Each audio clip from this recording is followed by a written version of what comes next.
우리 이예인 시인의 버세게라는 시가 있습니다. 버세게. 마주 앉아 말없이 흐르는 시간이 결코 아깝지 않은 친구이고 싶다. 아이스크림을 먹고 싶다고 했을 때 유치해하지 않을 친구이고 싶다. 울고 싶다고 했을 때 충분히 거두어 줄 수 있고, 내가 기뻐할 때 진심으로 기뻐해 줄 수 있는 친구이고 싶다. 비록 외모가 초라해도 눈부신 내면을 아껴줄 수 있는 친구이고 싶다. 별이 쏟아지는 밤거리를 걸어도 실증내지 않을 너의 친구이고 싶다. 안녕이란 말 한마디가 너와 나에게는 섭섭하지 않을 그런 친구이고 싶다. 사랑한다는 그 한마디가 눈물 겹도록 소중한 친구이고 싶다라는 시입니다. 이 시는 참 아름다운 시예요. 제 목소리가 이래서 그렇지 아름다운 시입니다. 이 시를 읽다 보면 야, 이런 친구 한 사람 있으면 행복하겠다라는 그런 마음이 듭니다. 저는 이예인 수녀님의 시를 읽으면서 우리 예수님이 생각이 났습니다. 우리 예수님이 바로 이 시의 그런 친구이시기 때문에. 예수님은 요한복음 15장 14절에서 내가 명한 대로 행하는 사람은 내 친구다 라고 말씀하시며, 13절에는 사람이 친구를 위하여 자기 목숨을 버리는 것보다 더 큰 사랑이 없다라고 말씀하셨습니다. 그러면서 우리에게 친구 될 수도 없는 나에게 손을 내미셔서 너는 나의 친구다.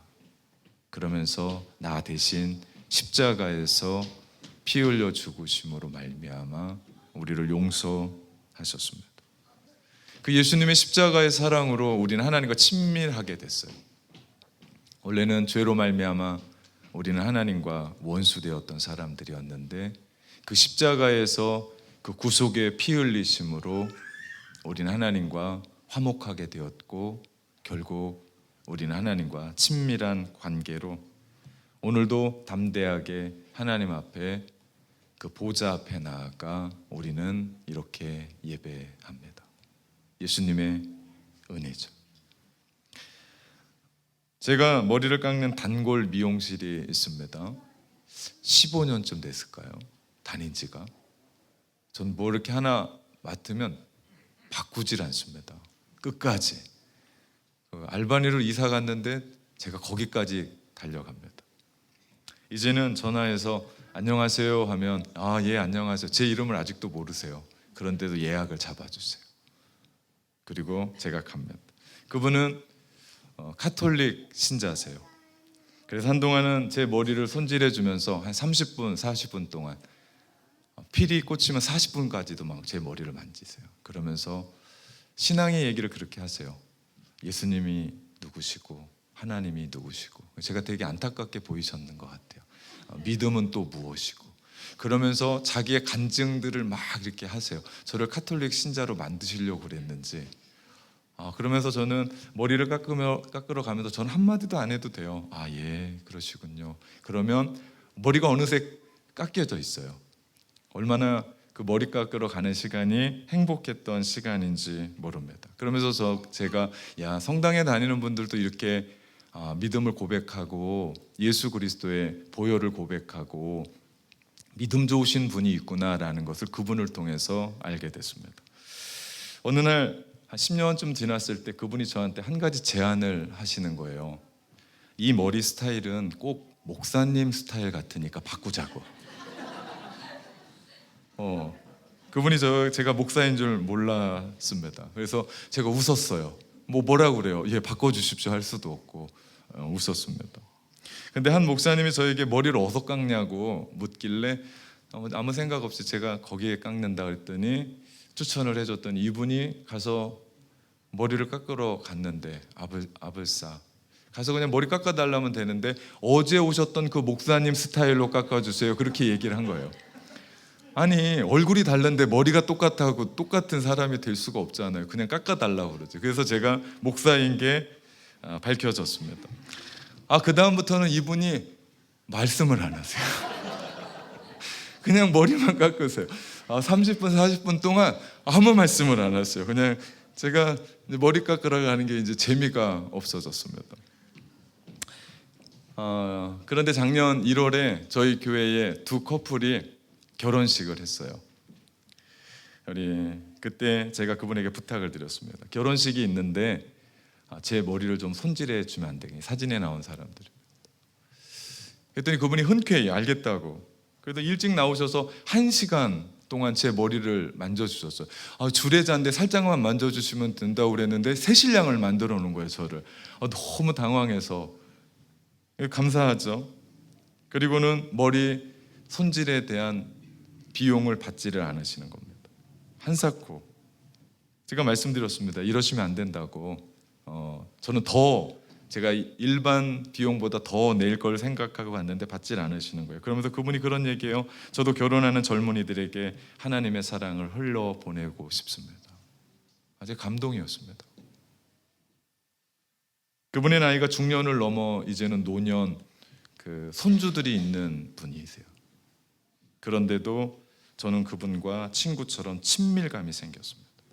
제가 2번의 주례에 나가서 머리에 힘을 주고 가지 않았겠습니까? 사람들이 목사님 머리 힘 주셨는데요 라고 얘기하는데 제가 아무 말 하지 못하고 웃었습니다. 이것이 사람이 사는 관계 아니겠습니까?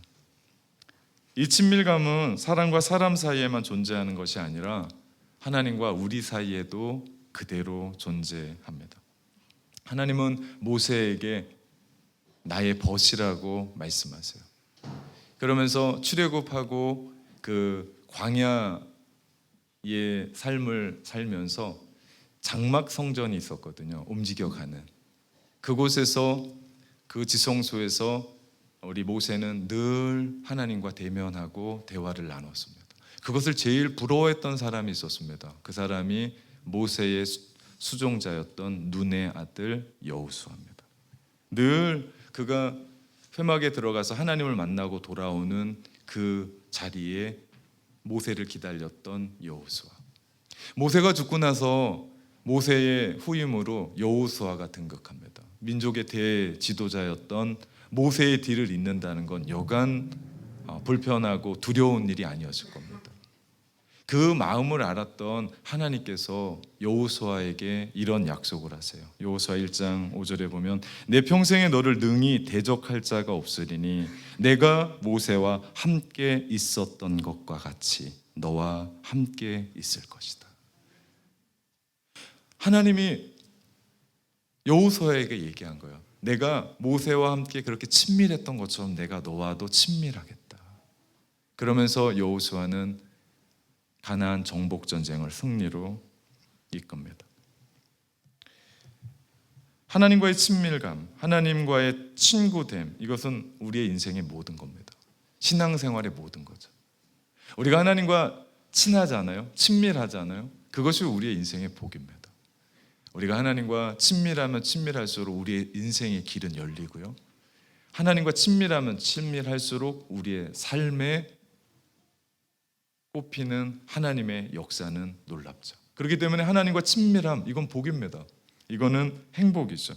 그렇기 때문에 하나님은 우리 가운데 친밀하기를 원하신다. 우리는 이것에 대해서 눈을 떠야 됩니다. 관심을 가져야 돼요. 이것을 알 수 있는 한 대목이 출애굽기에 보면 모세가 바로와 담판을 짓습니다. 그 말씀이 출애굽기 7장 16절이에요. 그에게 이르기를 히브리 사람의 하나님 여호와께서 나를 왕에게 보내어 이르시되 내 백성을 보내라. 그리하면 그들이 광야에서 나를 섬길 것이니라. 모세가 바로에게 얘기합니다. 하나님이 나에게 말씀하셨는데 내 백성을 보내라. 그러면 이들이 어디로 간다고요? 광야로 간대요. 여러분, 우리가 알듯이 출애굽에서 나온 이스라엘 백성들이 어디로 갑니까? 가나안으로 갑니다. 젖과 꿀이 흐르는. 그런데 모세는 분명히 얘기합니다. 젖과 꿀이 흐르는 가나안이 아니고 어디라고요? 광야라고요.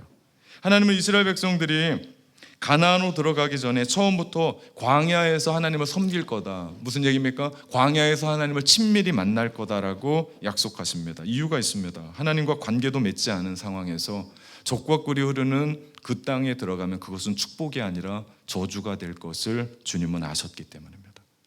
미리 풍요를 경험하기 전에 광야에서 하나님을 경험하기 원했던 거예요. 광야는 어떤 곳입니까? 광야는 아무것도 없습니다. 열린 곳은 어디밖에 없습니까? 하늘밖에 없습니다. 무슨 얘기입니까? 광야에서 하나님은 그 이스라엘 백성들과 친밀하게 하나님의 임재를 경험하고 그들과 함께 있기를 원하셨던 거죠. 즉 하나님은 이스라엘 백성들을 애굽에서 탈출시킨 것은 아무 걱정 없이 잘 먹고 잘 사는 가나안 땅이 아니고 어디였다고요? 광야였다고요.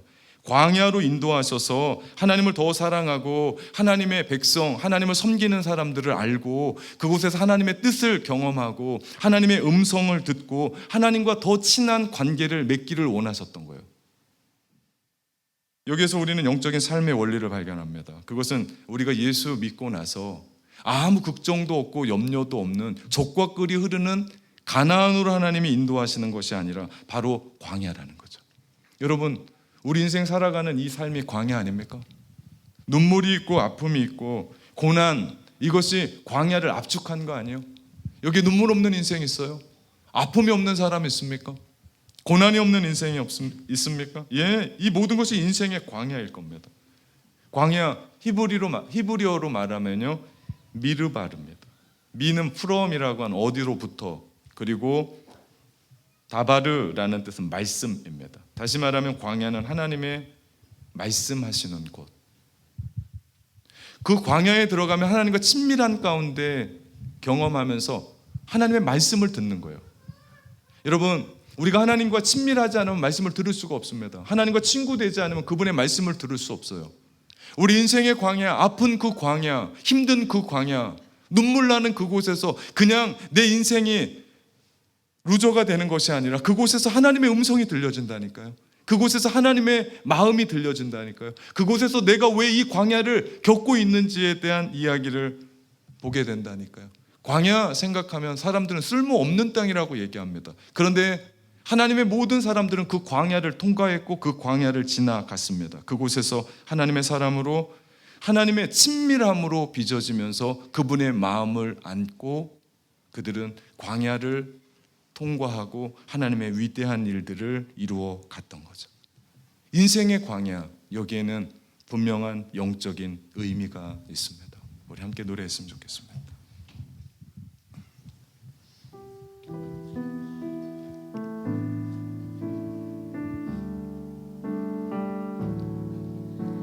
왜 나를 깊은 어둠 속에 홀로 두시는지, 어두운 밤은 왜 그리 길었는지, 나를 고독하게, 나를 낮아지게, 세상 어디도 기댈 곳이 없게 하셨네. 광야에 서 있네.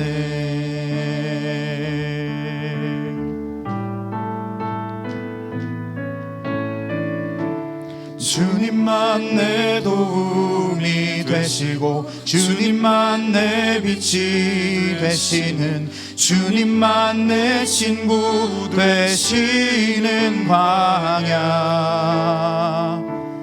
주님 손 놓고는 단 하루도 살 수 없는 곳,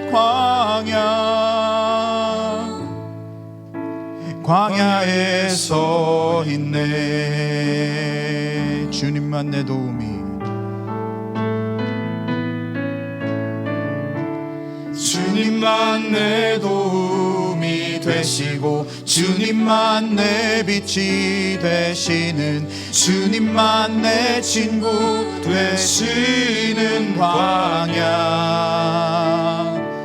주님 손 놓고는 단 하루도 살 수 없는 곳, 광야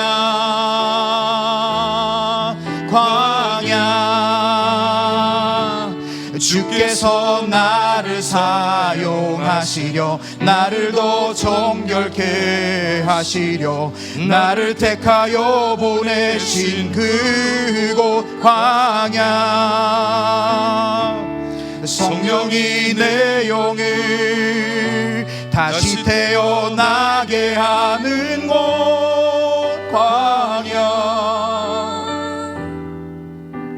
광야에 서 있네.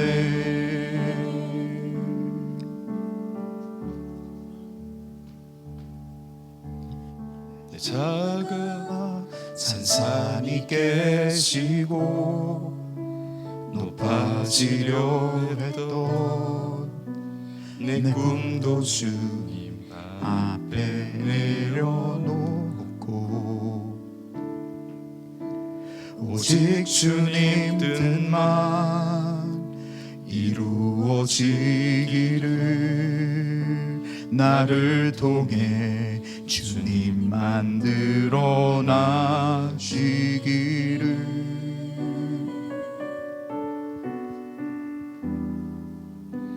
광야를 지나며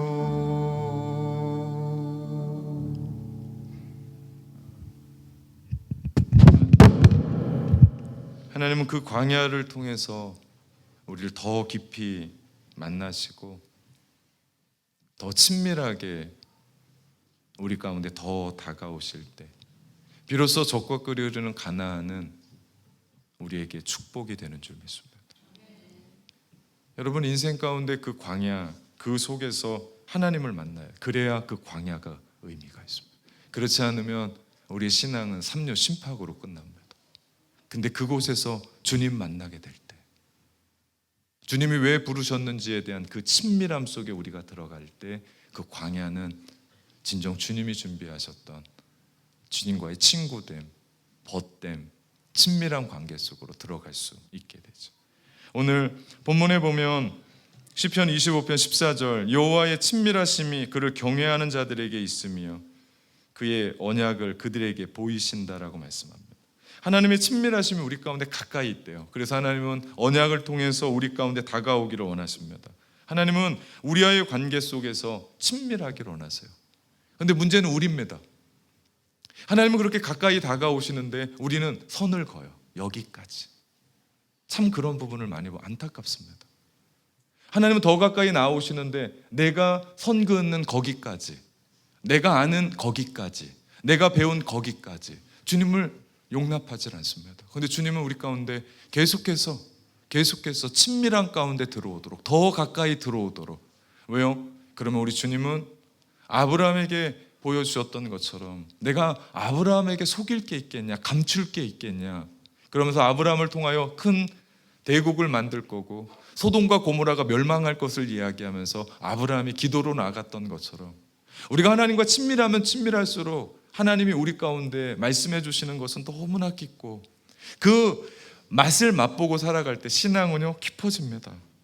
하나님 우리를 계속해서 찾으세요. 아담과 하와가 범죄하여 숨었을 때, 나무 뒤에 숨었을 때 하나님은 아담아 내가 어디 있느냐 부르시면서 그냥 부르신 게 아닙니다. 너 왜 선악과 따먹었냐 혼내주려고 부르신 게 아닙니다. 아담과 하와가 어디에 숨었는지 몰라서 부르신 게 아닙니다.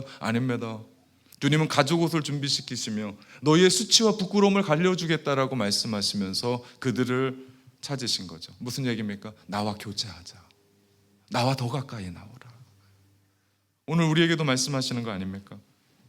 우리 친밀한 가운데 그래서 우리를 여기까지 부르신 거 아닙니까? 우리가 비록 부끄럽게 살아도, 우리가 좀 연약해도, 우리가 아무것도 할 수 없어도 주님이 우리를 부르시는 이유는 주님의 친밀함 가운데 우리가 하나님을 예배하고 찬양하고자 하는 이유인 줄 믿습니다. 성경을 보면요, 하나님과 친밀한 가운데 관계를 맺을 수 있는 두 가지 방식을 얘기합니다. 첫째, 하나님과의 친밀함을 유지하기 위한 방법. 첫 번째는 끊임없이 기도하라는 겁니다. 끊임없이 기도하라. 여러분, 하나님과 친밀하기 위해서는 기도하는 것밖에는 없습니다. 기도는 대화입니다. 하나님과 끊임없이 대화하는 겁니다. 여러분, 요즘 여러분이 가장 많이 대화하는 상대가 누굽니까? 생각해 보십시오. 그 사람과 여러분은 친밀합니다. 그 사람과 왜 이렇게 나는 대화를 많이 할까? 그것이 바로 친밀함의 증거죠. 혹 가정 안에서 부부끼리 대화가 없다면, 부모와 자녀 사이의 관계에 대화가 없다면 그 가정은 친밀하지 않은 겁니다. 저는 제 아내와 대화를 참 많이 합니다. 커피를 잘 마시지도 못하는데 커피 한 잔을 시켜놓고 참 많은 얘기를 커피 나눠 먹으면서 이야기를 해요. 교회 이야기, 자녀의 이야기, 우리의 삶의 이야기, 미래의 이야기를 같이 합니다. 그러면서 그렇게 대화하다 보니까 이제는 제 속을 다 읽어요. 이제 그런 얘기합니다. 여보, 우리가 너무 오래 살았어. 이게 친밀함입니다. 근데 함께 살면서도 도대체 그놈의 속을 모르겠다. 이게 친밀함이 없는 겁니다. 이게 문제죠. 대화가 없다라는 거고 그만큼 친밀하지 못하다는 거예요. 그러고는 못 삽니다. 헤어지라는 얘기가 아니라 회복하라는 얘기입니다. 이거 회복해야 됩니다. 이건 사랑과의 문제만이 아니에요. 부부간의 문제만이 아니에요. 이거는 자녀의 관계만의 문제가 아니에요. 이건 하나님과의 관계에서도 그렇습니다. 이제는 대화를 시작하십시오. 이제는 기도하기를 시작하십시오. 우리가 기도하기 시작할 때 우리는 그분을 더 알아가죠. 우리가 기도하기를 시작할 때 그분의 음성을 듣게 되죠. 우리가 기도하기를 시작할 때 그분이 우리 가운데 계시는 걸, 가까이 계실, 아니 우리 안에 계신 하나님을 경험하게 되죠. 이것이 친밀함 아닙니까? 우리 금요일마다 금요 엎드린 기도회를 우리 하는데요. 우리 이제는 사람들이 얼마나 많이 오는지 비전센터가 가득 찹니다. 더우면 어떡하지라는 그런 생각을 할 정도. 열기가 대단합니다. 이거 제가 이끌어가는 게 아니에요. 정말 성령의 기름 부으셔서 그 기도회를 이끌어가는데 제가 다 놀랄 정도로. 함께 선포하고 함께 기도하는 그 자리, 이게 친밀함 아닙니까? 하나님 뭘 원하시는지, 하나님 뭘 기뻐하시는지, 하나님 우리 가운데 어떤 걸 기대하시는지 그거 알고 나가는 것, 그러면서 계속해서 대화하면서 그분과 함께 친밀함 속에 들어갈 때 우리의 신앙은 성장합니다. 우리 마음 가운데 하나님이 원하시는 일들이 이루어지죠. 우리 주님이 가르쳐주신 주기도문 첫 구절이 하늘에 계신 우리 아버지입니다. 하늘에 계신 우리 아버지. 그분은 전능자세요. 아주 머나먼 곳에 있었던 그분을 우리 하나님은 기도를 통해서 우리 가운데 가까이 말씀하십니다. 구약에서는 아버지, 하나님을 아버지라고 부르는 것이 거의 없습니다. 그런데 신약에 보면요 245번 하나님을 아버지라고 부릅니다. 무슨 얘기입니까? 예수 그리스도의 십자가의 보혈로 회장의 휘장이 갈라지면서 주님과 우리 사이가 가까워진 거죠. 그래서 우리는 하나님을 아버지라고 부릅니다. 아빠라고 부릅니다. 로마서 8장 15절에 보니까 너희는 다시 무서워하는 종의 영을 받지 아니하고 양자의 영을 받았으므로 우리가 아빠 아버지라고 부르짖느니라. 성령님으로 말미암아 우리는요 그 하나님을 아빠라고 불러요. 그분을 아빠 아버지라고 불러요. 아무나 하나님을 아버지라고 부르지 않습니다. 아빠라고 부르지 않아요. 성령님으로 말미암아 우리 가운데 붙여주신 그 이름이 아빠입니다. 우리가 일상에서 아빠는 친밀함의 이야기예요. 제가 언제부터 아빠를 아버지라고 불렀나 봤더니 군대 갔다 온 후에요. 그 다음부터는 아버지라고 불렀고 아버지라고 부른 이후에는 용돈이 끊어졌습니다. 그만큼 철이 들었다는 거죠. 그런 거예요. 그러면 아버지와 나는 어떤 형식이 있는 거예요. 우리 집 막내 서진이가 저한테 아빠라고 불러요. 근데 갑자기 이 아이가 이상해져서 아버지라고 부를 때는 제가 듣기도 이상할 거지만 그렇게 될 때는 제가 시집 보내려고요. 무슨 얘기입니까? 아빠라는 단어가 그만큼 친밀하고 그만큼 우리 가운데 가깝게 들려지는 거예요. 그놈이 아빠 하고 달려와요. 요즘도 되게 무거워졌어. 이제는 걔를 들려면 기합을 줘야 돼. 하면서 제가 기합을 줘야 될 정도. 그런데도요 그 아이는 그냥 달려와요. 아빠 하면서. 만약에 그 아이가 계산하거나 뭡니까? 우리 아빠 나이가 이제는 이만큼이고 내 몸무게가 이만큼인데 나를 안아줄 수 있을까 계산하거나, 혹시 저 인간이 내 아빠가 아니면 어떡하지? 라고 계산하면 못 달려옵니다. 그죠? 근데 그 믿음 그냥 갖고 달려와요. 뭐 잘못했어도 얼굴에 철판을 깔고 아빠한테 가면 용서해 줄 거라고 믿고 달려와요. 그럼 저는 어떻게 합니까? 에이 아니다 야, 이런 경우가 없습니다. 무거워도 그놈을 들고 엉덩이를 때려주고 얼마나 좋아하는지 몰라요. 무슨 얘기입니까? 그 아이가 그렇게 달려오는 건 아빠 최고입니다. 아빠 멋집니다. 아빠밖에 없습니다. 이런 마음이죠. 우리가 하나님 앞에 그렇게 친밀하게 아빠 하면서 달려나갈 때 그 하나님이 우리의 전부입니다. 하나님이 나의 전부십니다. 최고입니다. 라고 달려나가는 거죠. 그럴 때 인간의 아빠도 다 해줄 수 없잖아요.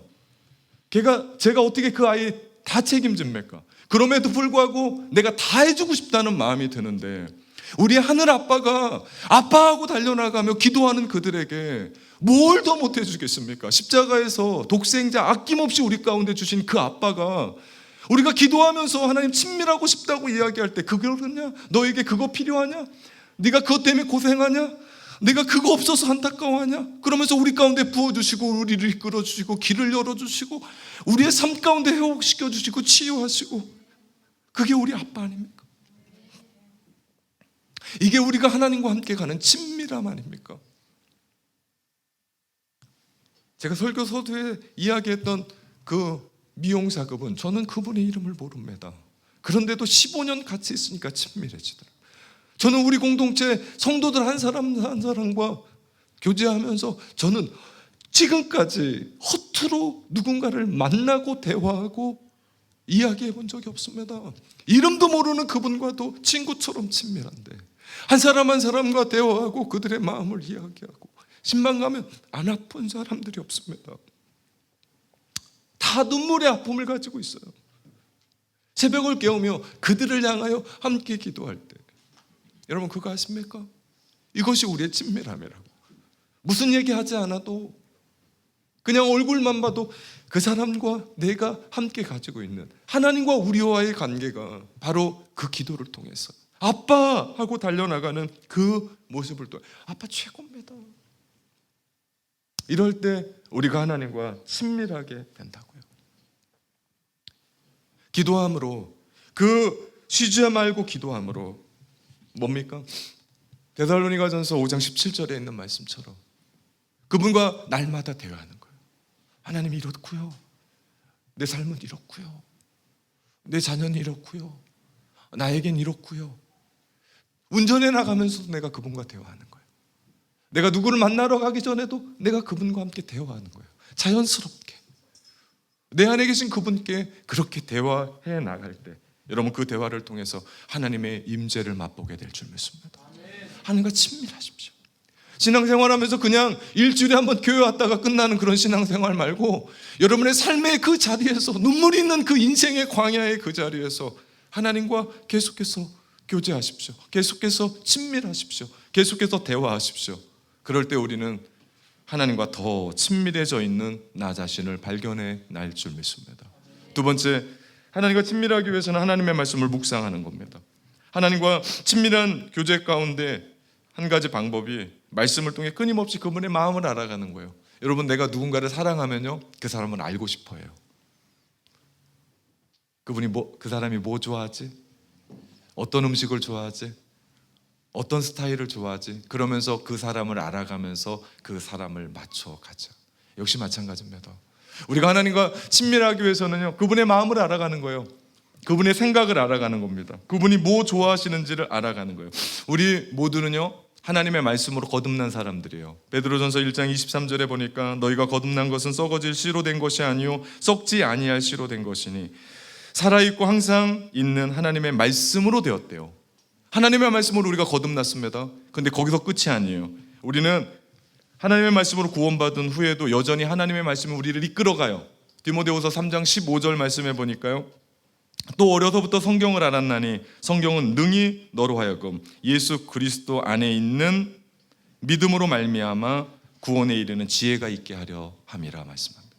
무슨 얘기입니까? 우리가 예수 믿으면 구원받습니다 라고 하는 거기에 출발선상에서 전부 다 주저앉아요. 그러면 안 됩니다. 우리 믿음으로 말미암아 구원받은 구원의 지혜가 있게 하는 그 말씀을 통해서 우리가 계속해서 전진해 나가야 돼요. 여러분 그거 아십니까? 우리가 말씀에 귀 기울이지 않고 사람의 이야기만 들으면요 우리의 영혼은 황폐해집니다. 굶어갑니다. 신앙의 뿌리마저도 흔들리게 돼요. 신앙의 성패는요 내가 얼마나 하나님을 아느냐예요.